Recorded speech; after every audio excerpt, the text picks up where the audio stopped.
Hello everyone, welcome back to my channel. कैसे हो आप सभी? आई एम श्योर कि आप सभी लोग ठीक होंगे। तो चलिए हम लोग आज का वीडियो स्टार्ट करते हैं। प्रीवियस वीडियो में हम लोगों ने जो है ओटाइटिस मीडिया के टाइप्स डिस्कस कर लिए थे। इस वीडियो में हम लोग जो है pre and post operative care जो है ओटाइटिस मीडिया की वो डिस्कस करेंगे। ठीक है, मैं आपको बहुत ही सिंपल और इजी लैंग्वेज में समझाऊंगी। तो चलिए स्टार्ट करते हैं। और हाँ, अगर आपको इसके पीडीएफ नोट्स की रिक्वायरमेंट हो तो डिस्क्रिप्शन में मेरा मेल दिया हुआ है, आप उस पर कांटेक्ट करके पीडीएफ नोट्स ले सकते हो। तो चलिए स्टार्ट करते हैं। ये क्वेश्चन जो है 7 नंबर का जो है, जो प्रीवियस ईयर के क्वेश्चन पेपर्स में पूछा गया था। ठीक है, तो इसमें तो सबसे पहले हम ये देखेंगे कि सर्जिकल मैनेजमेंट क्या होता है और ओटाइटिस मीडिया की कंडीशन में किया क्यों जाता है। ठीक है, तो सर्जिकल मैनेजमेंट का मतलब होता है कि सर्जरी के थ्रू किसी कॉम्प्लिकेशन या किसी डिसीज़ को जो है ख़त्म करना। ठीक है, ओटाइटिस मीडिया के केस में जब मेडिकल मैनेजमेंट जैसे कि एंटीबायोटिक्स हो गया, ईयर ड्रॉप्स हो गया या फिर एनाल्जेसिक्स हो गया, इनके यूज़ से पेशेंट अगर ठीक नहीं हो पाता है या इन्फेक्शन अगर सीवियर हो जाता है, तब इन्फेक्शन को कंट्रोल करने के लिए, ईयर स्ट्रक्चर को रिपेयर करने के लिए और कॉम्प्लिकेशन को प्रिवेंट करने के लिए सर्जिकल प्रोसीजर्स किए जाते हैं ताकि हियरिंग प्रोसेस वापस से नॉर्मलाइज हो जाए। ठीक है, ये सर्जरीज जो है मेजरली 3 चीज़ों के लिए की जाती है। सबसे पहला तो मिडिल ईयर का पस या फिर फ्लूइड को ड्रेन करने के लिए, और उसके बाद डैमेज हुए वाले जो ईयर ड्रम हुआ है, जैसे कि उसमें मतलब जो ईयर ड्रम है अगर इसमें होल हो गया है तो इसे ठीक करने के लिए, और साथ ही साथ मास्टोइड बोन के इन्फेक्टेड पार्ट को रिमूव करने के लिए जो है सर्जिकल मैनेजमेंट किया जाता है। ठीक है, अब हम देखेंगे कि कौन कौन सी सर्जरीज़ की जाती है। ठीक है, तो इसमें मेजरली जो है 3 सर्जरीज़ होती है, जिसमें फर्स्ट आती है मायरिंगोटॉमी, देन सेकंड आती है टेम्पेनोप्लास्टी, देन थर्ड आती है मास्टाइडोटमी। ठीक है, ये तीनों सर्जरीज है जो ओटाइटिस मीडिया की कंडीशन में की जाती है। ठीक है, मायरिंगोटॉमी में क्या किया जाता है कि ईयर ड्रम में जो है स्मॉल इंसिजन बनाया जाता है और मिडिल ईयर का जो फ्लूइड वगैरह है वो वहाँ से रिमूव कर दिया जाता है। ठीक है, कभी कभी वहाँ जो है ट्यूब वगैरह डालकर, वेंटिलेशन ट्यूब जैसे लगाई जाती है और वहाँ से फ्लूइड को जो है रिमूव कर दिया जाता है ताकि वहाँ पर जो है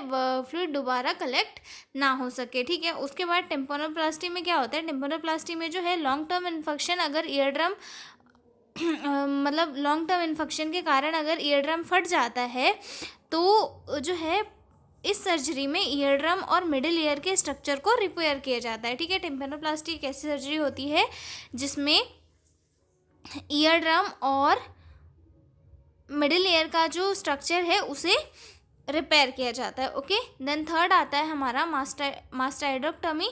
मास्टाइडोक्टमी में क्या किया जाता है, मतलब अगर इन्फेक्शन जो है मास्टाइड बोन तक फैल जाता है, जिसे मास्टोडाइटिस कहते हैं, तो मास्टाइड बोन के इन्फेक्टेड पार्ट को सर्जिकली रिमूव कर दिया जाता है। इससे सीवियर कॉम्प्लिकेशन जैसे कि ब्रेन अब्सेस हो गया या मेनिंजाइटिस हो गया, ये सारी जो कंडीशन है वो क्रिएट नहीं होती है। ठीक है, तो ये हमारी 3 सर्जरीज हो गई। अब हम देखेंगे कि हम इसमें पेशेंट का प्री ऑपरेटिव केयर क्या करेंगे। ठीक है, तो प्री ऑपरेटिव केयर में सबसे फर्स्ट आता है असेसमेंट। ठीक है,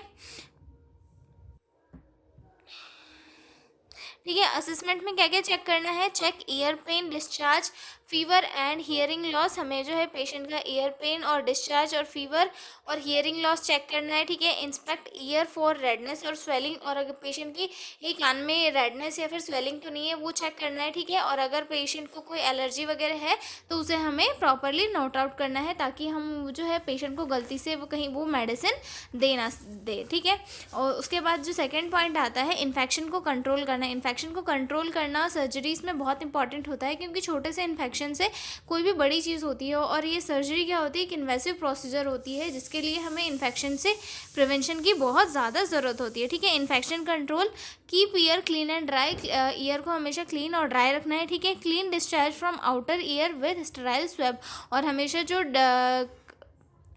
ड्रेन है या फिर जो भी हम डिस्चार्ज है उसे जो है क्लीन स्टेराइल स्वैब के थ्रू ही हमें क्लीन करना है। ठीक है, give antibiotic as prescribe to reduce infection before surgery, और पेशेंट को जो है एंटीबायोटिक्स देनी है सर्जरी के पहले ताकि इन्फेक्शन से पेशेंट को बचाया जा सके।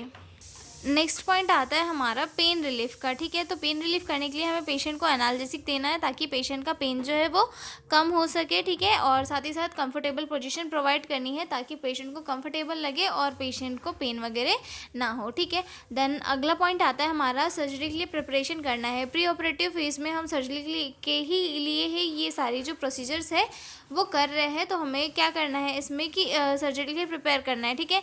Explain the surgical procedure in simple words to reduce anxiety.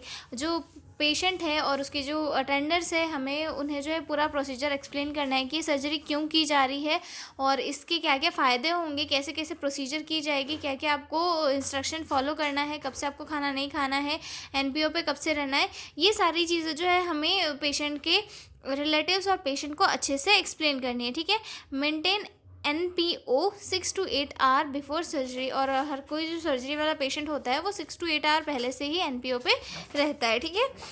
Ensure inform consent is signed. और हमेशा जो है इन्फॉर्म कंसेंट रहना चाहिए कि हम हमेशा पेशेंट की पेशेंट या फिर उनके रिलेटिव की परमिशन से ही कोई भी प्रोसीजर कर सकते हैं, उसके अलावा हम प्रोसीजर नहीं कर सकते, ठीक है। रिमूव ज्वेलरी और अदर सब्सटेंसेस, मतलब पेशेंट के ने अगर कोई ज्वेलरी वगैरह पहनी हो तो वो भी हमें जो है रिमूव करना है, ठीक है। उसके बाद अगला पॉइंट आता है इन्वेस्टिगेशन का। हमें इन्वेस्टिगेशन भी प्रॉपर तरीके से चेक करनी है, ठीक है। Check CBC, ear swab, culture, audiometry, any image order. मतलब पेशेंट का जो भी इन्वेस्टिगेशन है पहले का वो हमें प्रॉपर तरीके से चेक करना है। ब्लड सैंपल रिपोर्ट हो गया या फिर ईयर स्वैब कल्चर की जो रिपोर्ट्स है वो भी हमें चेक करनी है, ठीक है। ऑडियोमेट्री की जो रिपोर्ट्स आई है वो भी चेक करनी है, या फिर अगर CT या जो एक्सरे वगैरह की भी कोई रिपोर्ट्स आई है तो भी हमें वो चेक करना है, ठीक है। उसके बाद अगला पॉइंट आता है हमारा ईयर प्रिपरेशन। जो सर्जिकल साइट है हमें उसे भी प्रिपेयर करना होता है, ठीक है। Year preparation, clean outer ear with antiseptic solution. जो आउटर ईयर है पेशेंट का हमें उसे जो है एंटीसेप्टिक सॉल्यूशन से क्लीन करना है। Do not insert anything inside the ear canal. और ईयर कैनाल के अंदर हमें कोई भी चीज़ को इंसर्ट नहीं करना है क्योंकि हो सकता है उससे कॉम्प्लिकेशन और ज़्यादा बढ़ जाए, ठीक है। ये हो गई हमारी प्री ऑपरेटिव ये चीज़ें। और उसके बाद हमें वाइटल साइन वगैरह लेना है, एनेस्थीसिया वगैरह ये करना है, ओके। देन अगला पॉइंट आता है हमारा पोस्ट ऑपरेटिव केयर। अब पोस्ट ऑपरेटिव केयर में क्या करना है, सबसे पहले तो जब पेशेंट के वाइटल साइन हमें रेगुलरली चेक करते रहना है, ठीक है। Observe for year dressing for bleeding. और पेशेंट का जो ईयर ड्रेसिंग हुआ है उसे चेक करना है कि वहाँ कोई ब्लीडिंग वगैरह तो नहीं हुआ है, ठीक है। वॉच फॉर फेशियल वीकनेस और डिजीनेस। और पेशेंट को वीकनेस वगैरह तो नहीं हो रही है या फिर डिजीनेस तो नहीं हो रही, इसीलिए जो है फेशियल एक्सप्रेशन हमें प्रॉपर तरीके से देखते रहना है, ठीक है। पेन और कंफर्ट को जो है पेन को कम करने के लिए और कंफर्ट को प्रमोट करने के लिए जो है प्रिस्क्राइब्ड मेडिसिन हमें पेशेंट को देना है। और साथ ही साथ जो पेशेंट है उसे हमें अपवर्ड पोजीशन देना है, मतलब उसका जिस साइड पे जिस ईयर का उसका ऑपरेशन हुआ है उसे अपवर्ड रखते हुए पेशेंट को हमें पोजीशन देना है, ठीक है। Prevent infection, keep dressing clean and dry and intact. और इन्फेक्शन से प्रिवेंट करने के लिए पेशेंट की जो ड्रेसिंग है उसे हमेशा क्लीन और ड्राई रखना है ताकि वहाँ पे कोई इन्फेक्शन कॉज ना हो सके। क्योंकि अगर जो ड्रेसिंग है अगर वो ड्राई नहीं रही, उस वो मतलब गीली हो गई किसी चीज़ की वजह से, तो हो सकता है उसमें इन्फेक्शन स्प्रेड हो सके, ठीक है। Give antibiotic as ordered. और जैसे कि मेडिसिन प्रेस्क्राइब की है वैसे ही हमें जो है पेशेंट को मेडिसिन देना है, ठीक है। Follow antiseptic techniques for dressing change.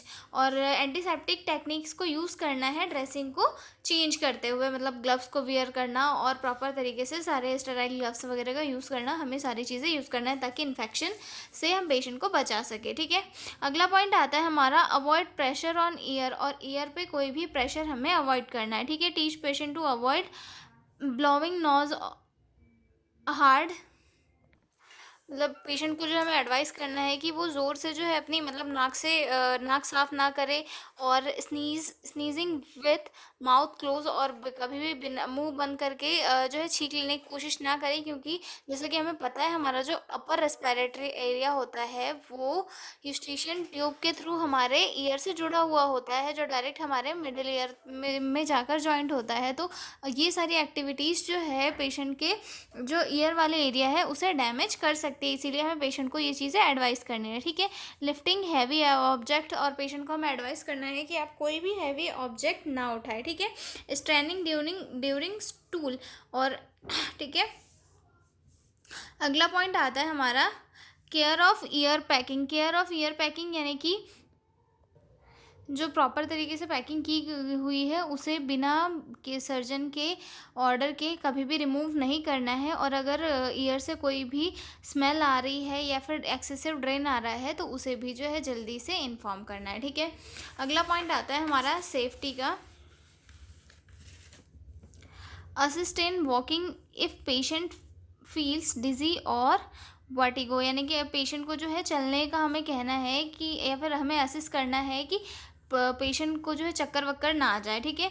Provide काम इन्वायरमेंट, और पेशेंट को जो है हमें काम इन्वायरमेंट प्रोवाइड करना है, ठीक है, ताकि पेशेंट जो है सेफ रहे और मतलब इरिटेशन ना हो उसे, ठीक है। अगला पॉइंट आता है एजुकेशन बिफोर डिस्चार्ज, और डिस्चार्ज के पहले हमें पेशेंट को कुछ हेल्थ एजुकेशन देना होता है ताकि वो लॉन्ग टर्म पे अपने ईयर का जो है ध्यान रख सके, ठीक है। Keep year dry, use cotton plug during bath, और हमेशा पेशेंट को हमें एडवाइस करना है कि आप अपने कान को हमेशा सूखा रखें, कॉटन प्लग हमेशा उसमें लगा के रखें जब आप नहा रहे हो तो, ठीक है। Do not insert anything into year, और कुछ भी अपने कान में ना डालें, क्योंकि कुछ लोगों में क्या होता है, कीड़ा होता है कि वो अपने हाथ से अपने कान में इल्ली करने लग जाते हैं, तो हमें पेशेंट को एडवाइस करना है कि आप ये सारी चीज़ें बिल्कुल ना करें, ठीक है। Avoid swimming, air travel and loud blowing of nose, मतलब पेशेंट को हमें ये अवॉइड हमें ये कहना है कि आप जो है स्विमिंग या फिर एयर ट्रैवल वगैरह जो है अवॉइड करें, फ़्लाइट में जाना ना, जिससे कि आपके कान को और ज़्यादा रिस्क हो सकता है इन्फेक्शन का। और साथ ही साथ ये भी याद रखें कि ज़ोर से आप नाक से बिल्कुल भी नाक साफ ना करें, इससे ईयर पे प्रेशर पड़ सकता है, ठीक है। टेक मेडिसिन रेगुलरली, और प्रॉपर तरीके से डेली मेडिसिन ले, ठीक है। Regular report if fever, severe pain, facial weakness और फॉल डिस्चार्ज अकर्स, और अगर फीवर आ रहा है, सीवियर पेन हो रहा है, या फिर फेशियल वीकनेस आ रही है, या फिर फाउल डिस्चार्ज अगर हो रहा है तो हम आपको जल्दी से रिपोर्ट करनी है, ठीक है। कम फॉर फॉलोअप विजिट, और फॉलोअप विजिट के लिए आपको जो है हॉस्पिटल आना है, ओके। तो ये हम जो है पेशेंट को हेल्थ एजुकेशन दे देंगे। तो हो चुका है हमारा question pre operative post operative care वाला कंप्लीट। मिलता है अगले वीडियो में एक नए क्वेश्चन के साथ। अगर पीडीएफ नोट्स चाहिए हो तो डिस्क्रिप्शन में मेरा मेल दिया हुआ है, आप उस पर कॉन्टैक्ट करके पीडीएफ नोट्स ले सकते हो। तो मिलता है अगले वीडियो में, तब तक के लिए बाय बाय।